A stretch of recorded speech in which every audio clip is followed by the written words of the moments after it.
cuán grande en verdad es el Señor.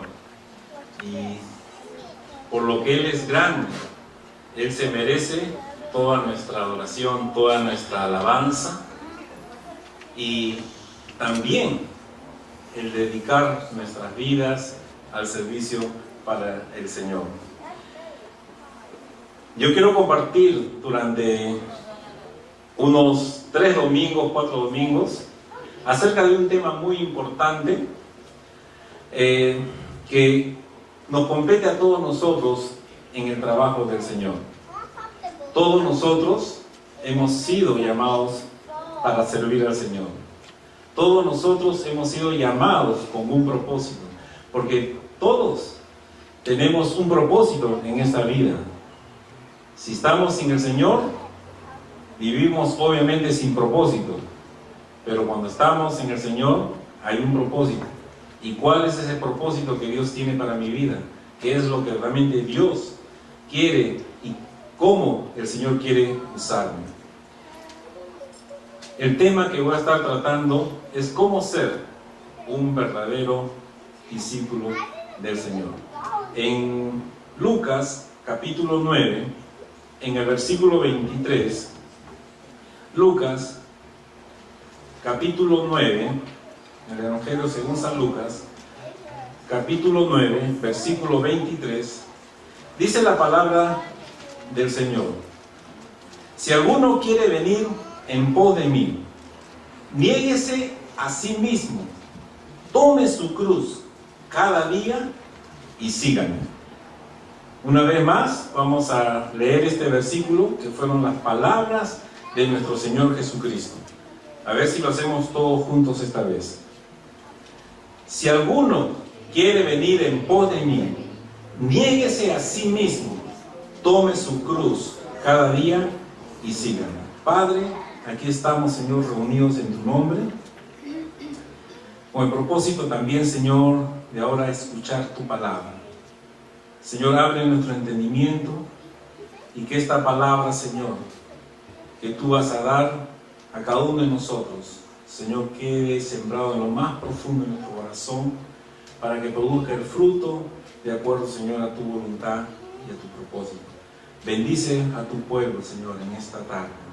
Bendice, Señor, este tiempo y gracias por tu presencia. Te agradecemos en el nombre de nuestro Señor Jesucristo. Amén. Hermanos, es un hecho que en la historia que Jesús hizo toda la obra de Dios a través de discípulos y no a través de creyentes.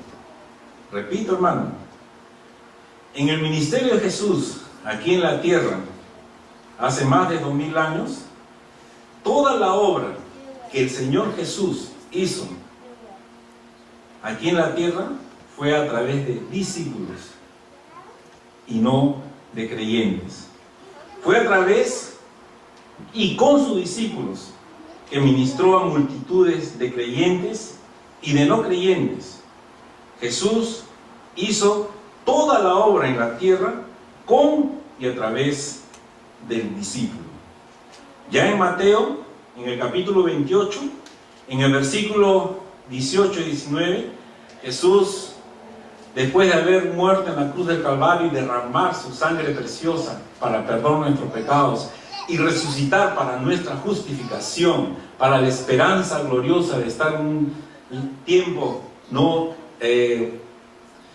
muy corto, el Señor puede venir en cualquier momento, pero cuando pasemos en la presencia del Señor, poder estar por toda la eternidad, porque ese es el regalo más precioso que el Señor ha dado a la humanidad a través de nuestro Señor Jesucristo.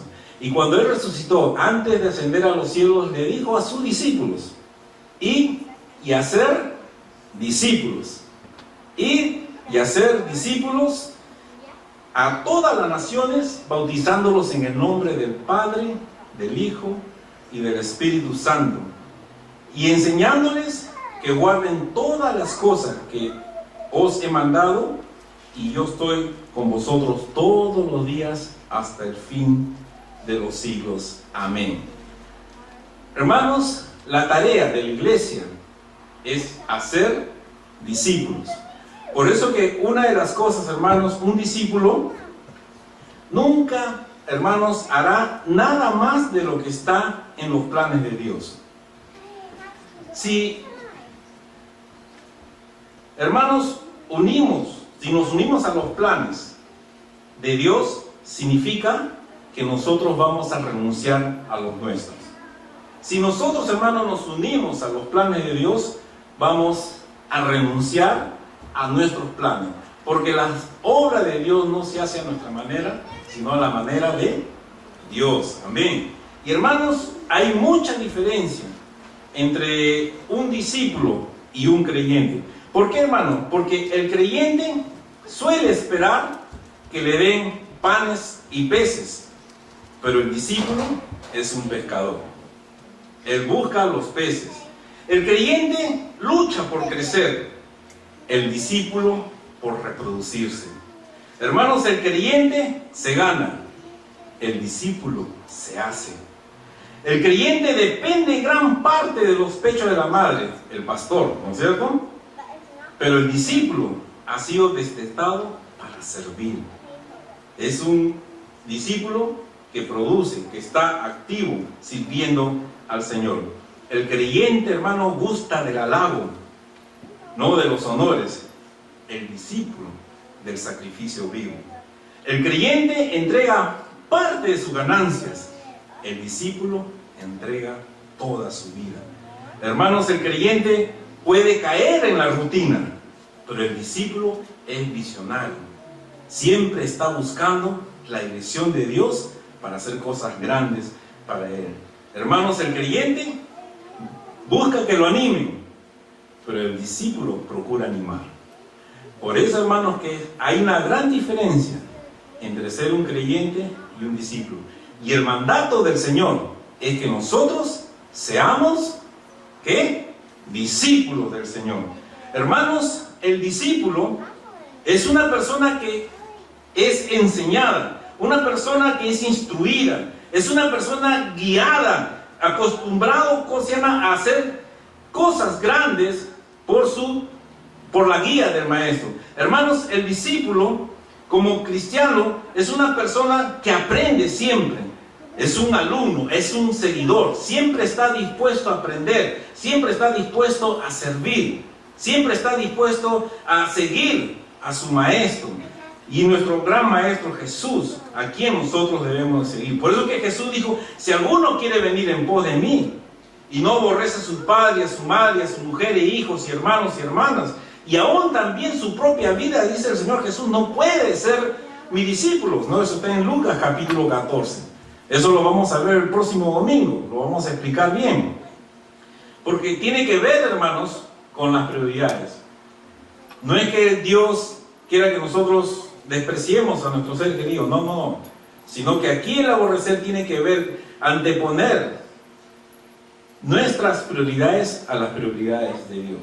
Y Dios siempre ocupa el primer lugar, y Él debe ser el primero. Y el discípulo siempre buscar el primer lugar a Dios en su vida.